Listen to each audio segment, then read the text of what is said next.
welcome to Somewhere on the Spectrum. So I wanted to talk about what I sort of came up with as the 4 stages of autism diagnosis. This originally I posted on one of the Facebook groups that I'm in, and I posted it quite a long time ago. It was after my diagnosis, and I think for me, it was a little weird because I really wanted my diagnosis.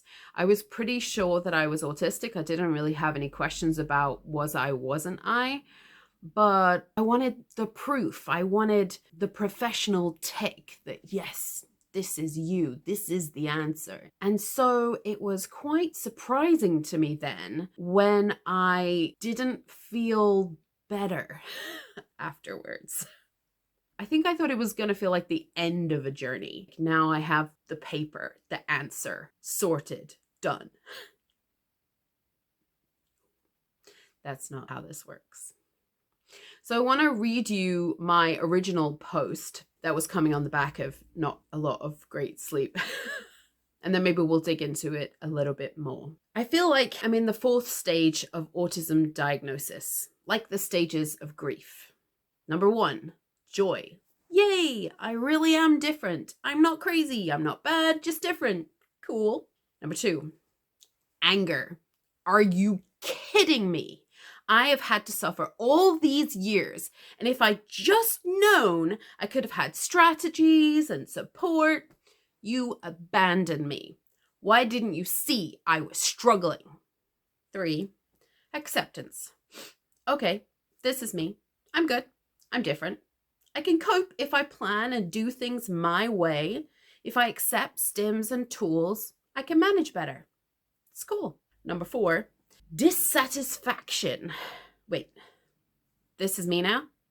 You're saying that all of the things that I wanted to do, the person that I have been working towards, I just can't be now? I just have to resign myself to the fact that my capacity is limited. After all this, I'm still me. Now I have a diagnosis. I know why I'm different, and that's great and helpful, but it doesn't change me. I've been all this way and learned all this stuff, but I'm still stuck here with myself. Only now I'm more sensitive. I have less energy, less capacity, and lots less interest in fulfilling society's frankly ridiculous expectations of life. I'd rather go for a walk, or write a book, or learn Chinese than fight for this money you're all so obsessed with. Number 5, who knows? Can anyone give me any tips or insight into what I can expect next on this roller coaster? I would be curious. Let me know in the comments if this feels relatable to you. In my experience, this is a cycle, a sort of endless so far cycle. And I think you get better at it. As time goes by, I feel less angry, less dissatisfied, more accepting, but they keep coming back. The stages of grief, like you go through those stages and then you're done. And I don't think that's really the truth either, because you always remember, you always come back to it. You will have moments of grief again. So I feel like, for me anyway, this is very much a cycle. This goes round and round. So let's look at the different bits. So the first one, joy. Yay, I really am different. I'm not crazy. I felt that there was something wrong with me, that I was a wrong person. I couldn't understand why everybody else seemed to quite easily exist. And I remember as like a 10 or 11-year-old having that thought, like they all seem to have some kind of rule book. Where is it? Where can I get it? I don't know how to do this. So that feeling of wrongness, it's very much real to me. And to me, diagnosis undid that feeling.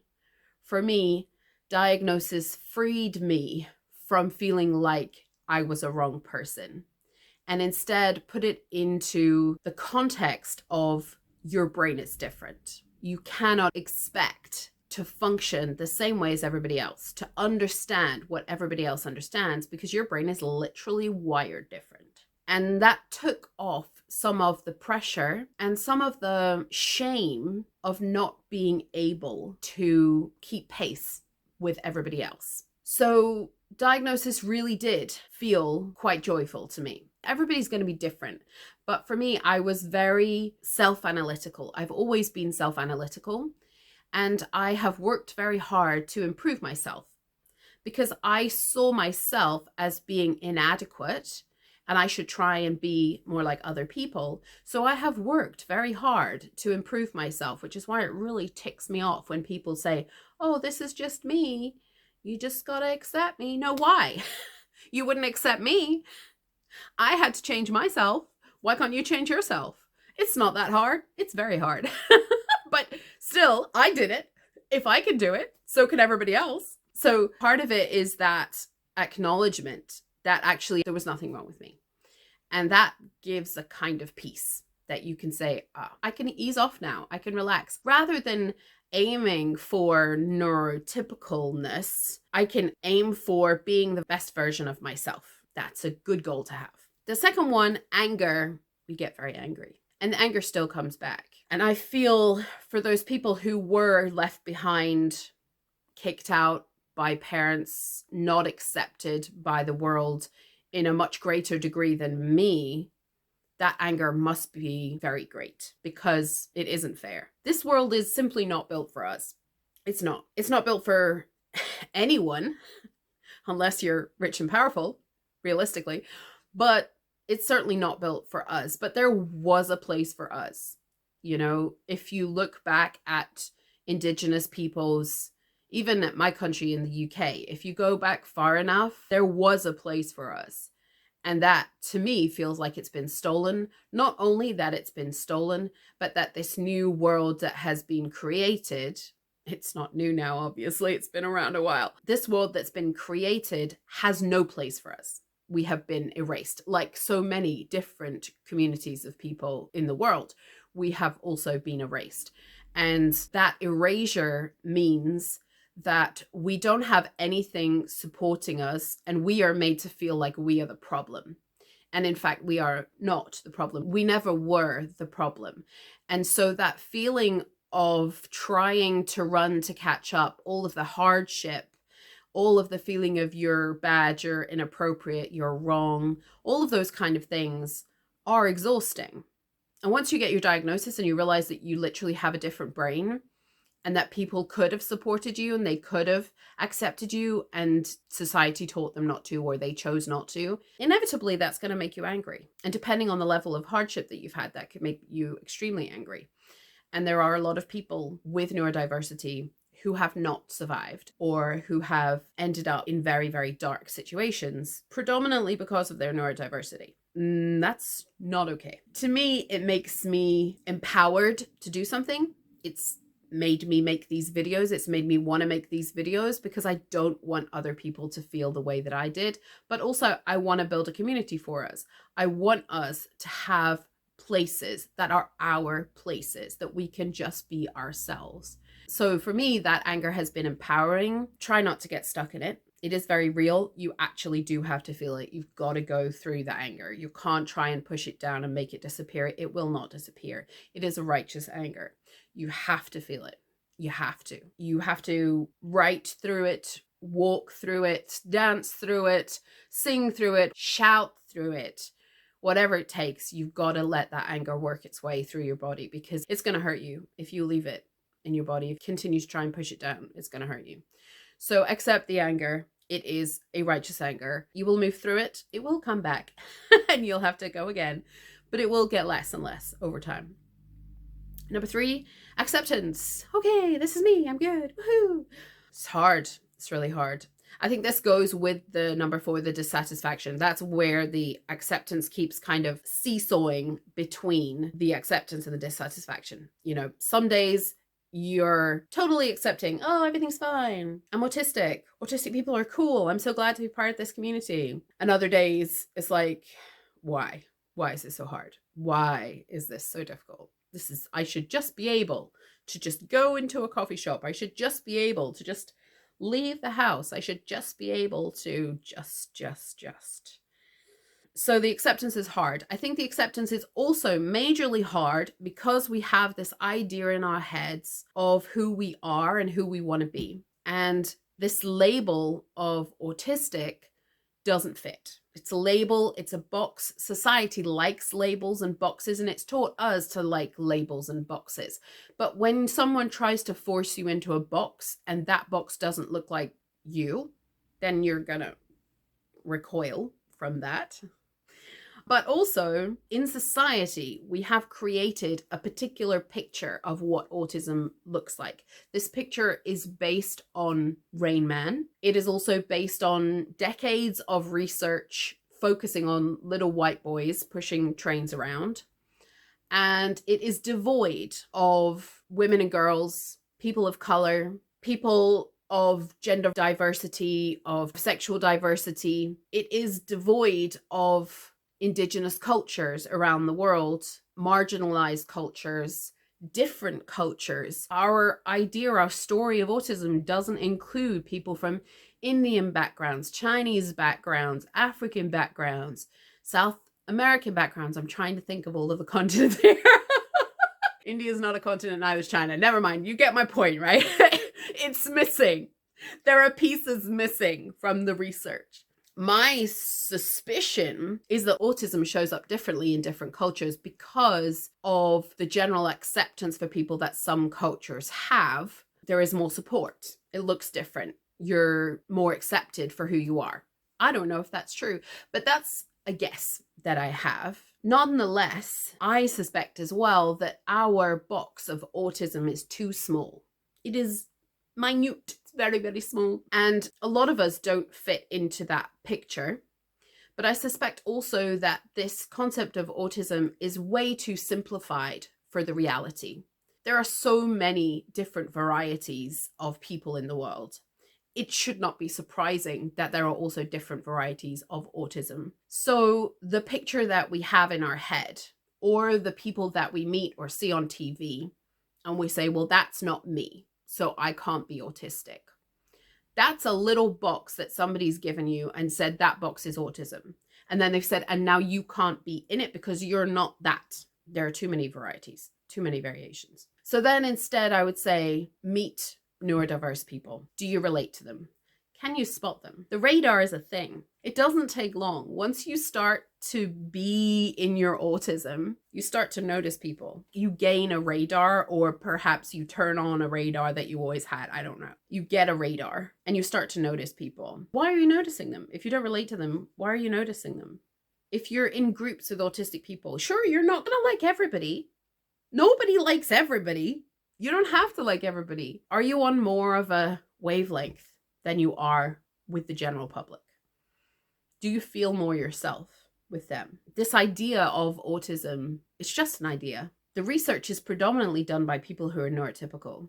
Slowly, we're getting more and more neurodiverse researchers. But that's the biggest block of the research. It's done by people pointing their fingers and saying, you're different. They are not going to understand the nuance of us. So I would say acceptance is gonna be hard because the box isn't big enough.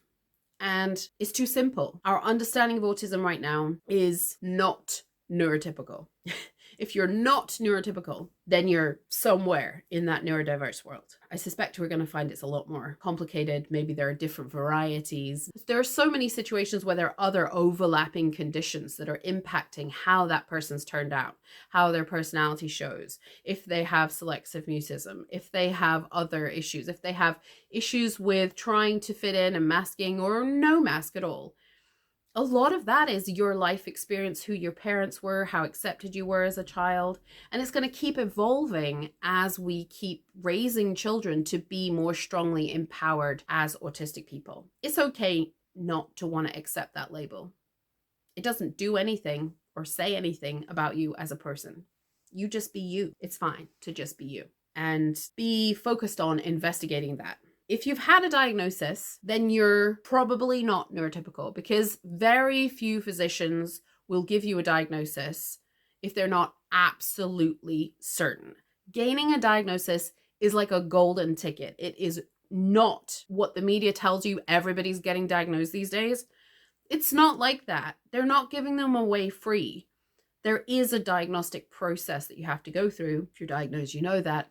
And it's not very easy. And it is leaving people out. The reality is there are far more autistic people than anyone ever imagined. We are a much bigger community than anyone ever imagined. There are people who are trying to close the gates, but it's not a bad thing to have a big community. We can do more. We can empower more. We can get more support as a big community, as a wide community, and we can make it whatever we want. So anyway, acceptance is hard. That's the gist. That's the gist of what I'm saying. Acceptance is hard. Okay. When you get to your acceptance, quick, make the most of it. Get your STEM toys, get your support systems, get your strategies in place. Make the most of it, because you're gonna hit number 4, dissatisfaction, anytime soon. Yeah, the dissatisfaction is, for me, the really, really hard one, because I think I spent so much of my life trying to improve myself, to be better. And this realization that it's never going to happen, that there are some things that will always be out of reach, because my brain can't do them. Just can't. I think the acceptance part is that rather than fighting it, as I always have, in the past, I've always pushed through, demanded so much, I will make it work. The acceptance part has said, you can't. There is no more energy left. You're done. So then what do? With this new circumstance, with this new level of capacity, how do we make the most of who we are so that we can be our best selves in the world? Not the self the society wants us to be. The self we want to be, the self we are going to be satisfied with. That's the important part. So that dissatisfaction is about coming to terms with the vision you had of who you're going to be and the reality of who you are. And I think everyone has to do that. For us, it's maybe a little harder because we have to get over this realization that there are some things we are never going to be able to do. But the good news is there's loads of other things that you're going to be able to do that other people can't do. Yay! And I think the key is finding those things. The key is figuring out, what can you do? What are you good at? What do you want to do? How do you want to spend your time? That doesn't fit with capitalism. Capitalism wants us to go to work, buy a house, get married, have a car, fit into expectations of society. And most of us can't. That's not on the cards for us. We have to find a way to still hold who we are and survive in this capitalist world and try as hard as possible to be ourselves as hard as possible, despite all of the false expectations, because realistically, it's all false. It's false for everybody, not just us. We should all have a lot more freedom than we do. That's a topic for another day. I think 5 is the cycle, probably. 5 is let's go again. But as I say, each time you go around the cycle, it gets easier. You get more comfortable. You get more empowered. And it's worth spending the time on the acceptance bit. When you have the power, it's worth spending the time on getting strategies in place, on finding support networks, systems, people that you can relate to, because that's really empowering.